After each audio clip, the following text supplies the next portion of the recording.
रंग्या, मी आतमध्ये चालले आहे, दार लावून घे आणि वाईच पडा आता. बाहेर कुणी नाही ना हे बी बघा. आता ह्या येळाला कोणी यायला लागलाय तवा? अव दार लावून घ्यायच्या आत बघा जरा. दिवा बी मालवून घे. बाय. ए बानू, महाराज यायला लागले ते. ह्या येळाला तो काय आवतन दाटले होतेस का? नाही र, तरी मी सांगत होते आधी बघा म्हणून. दार लावलं असताना महाराज माघारी गेला असतं म्हणजे.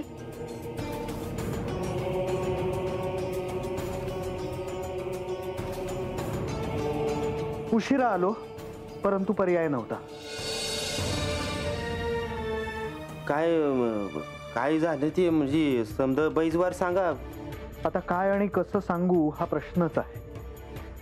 आता काही विचार करायचा, जसं होईल तसं सांगा. तुम्ही मध्ये मध्ये नाही बोललात तर बरं होईल. महाराज सांगा जी. मी आज गडावर गेलो होतो. विचारा का? का? उद्या आख्यान होणार म्हणून. म्हणजे उद्या आख्यान सुरू होणार आहे ना? नाही नाही म्हणजे काय सांगताय काय? तेच तर. आता कशी सुरुवात करू सांगायला हे कळत नाहीये, परंतु तरीही सांगतो. श्री खंडेराय इथून गडावर गेल्यानंतर श्री म्हाळसा देवींनी त्यांना स्मरण करून दिले. कशाचं? देवींनी श्री खंडेरायांना इथे येण्यापूर्वीच सांगितले होते की बानूकडून गडावर गेल्यानंतर श्री म्हाळसा देवींच्या कक्षात जायचं नाही. आणि इतकेच नव्हे तर प्रधानजी आणि सगळ्यांच्या जेव्हा चर्चा झाली त्यातही हाच प्रश्न होता की श्री म्हाळसा देवी श्री खंडेरायांसोबत सिंहासनावर बसतील की नाही. काय सांगताय सा महाराज? मी खरं तेच सांगतोय. मी नंतर नव्हतो, परंतु जे काही मी श्रवण केलं त्यावरून मी हे सगळं सांगतोय. काय काय केलं महाराज? श्रवण. श्रवण करणे म्हणजे ऐकणे.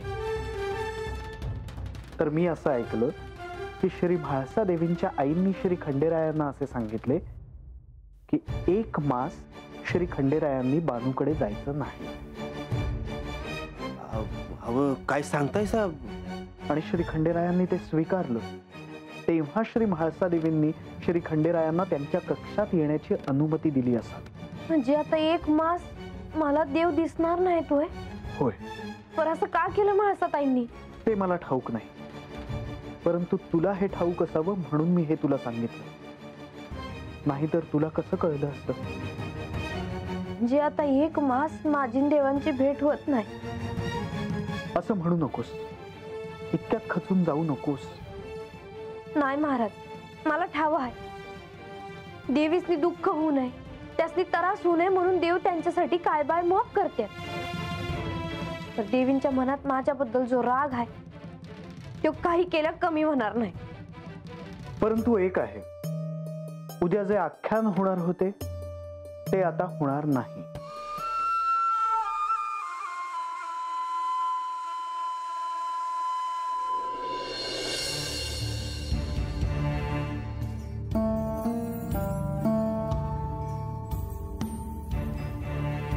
ओम श्री सूर्याय नमः. ओम श्री खगाय नमः. ओम श्री भानवे नमः. ओम श्री आदित्याय नमः.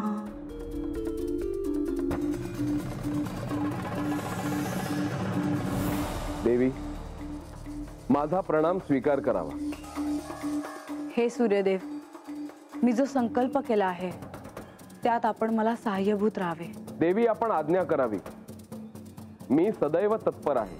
मी संकल्प करताना हा विचार केला नाही की तो पूर्ण होईल की नाही, पण एक मात्र आहे, माझी दृढ इच्छा आणि कठोर प्रयत्न मी करणार आहे. आपल्याला कोणाच्याही सहाय्याची आवश्यकता नाही. आपण एकट्याच समर्थ आहात.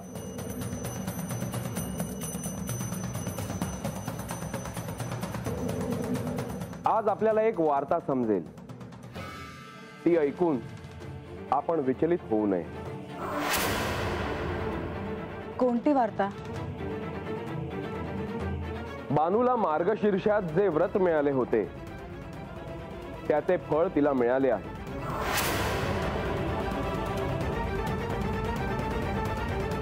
तिच्या इच्छेनुसार तिच्या वस्तीवरच्या सगळ्यांचेच आर्थिक प्रश्न सुटले आहेत. येते मी.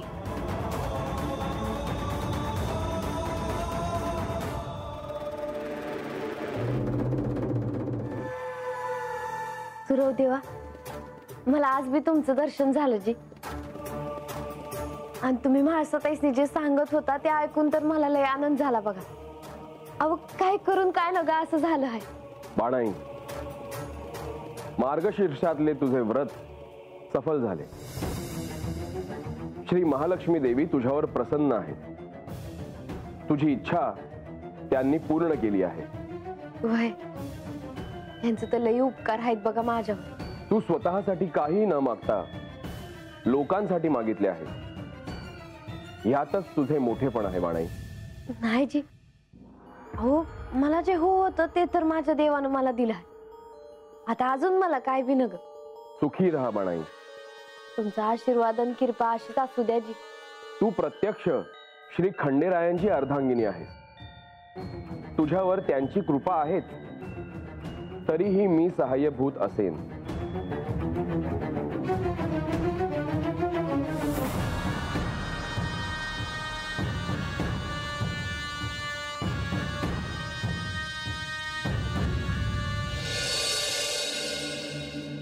गणेश, आज आपण राज्यसभेत कामकाज पाहूया. माझी तयारी झाली आहे. मी मातेची प्रतीक्षा करत आहे. गणेश, आज वातावरण अधिक प्रसन्न वाटत आहे, होय ना? हो, काहीतरी अद्भुत घडले आहे म्हणून असे वाटते. होय, आज काहीतरी शुभवार्ता ऐकायला मिळणार आहे असं वाटतंय. बहुतेक मातेला काहीतरी ठाऊक असेल.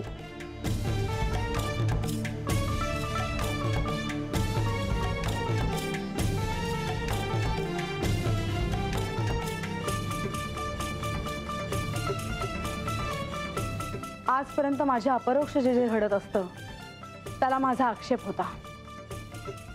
पण आता सरळ सरळ असं सिद्ध झालं आहे की माझ्यात आणि माझ्या सवतीत भेदाभेद केला जातो. काय झालं माते? म्हाळसा, मी तर असं म्हणत होतो की आज काहीतरी शुभवार्ता ऐकायला मिळेल, परंतु मग तू का रागवली आहेस? तसंच काहीतरी घडलं आहे.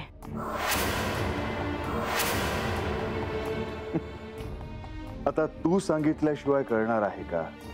तुम्हाला कोणी सांगितलं होतं की बानूच्या वस्तीवर काही आर्थिक संकट आहे? परंतु म्हाळसा, मला तर हे कोणीच सांगितलं नाही. मग तुम्ही इथे असताना तिने अजून कोणाचं तरी सहाय्य घेतलं आहे हे तुम्हाला ठाऊक नव्हतं का? तिने कोणाकडेही थेट सहाय्य मागितले का? हे तुम्ही तिलाच विचारा. पण हे जे काही घडले आहे हे मला अजिबात आवडलेले नाही. काय घडले माते? बानूच्या वस्तीवरच्या माणसांना धन मिळाले आहे.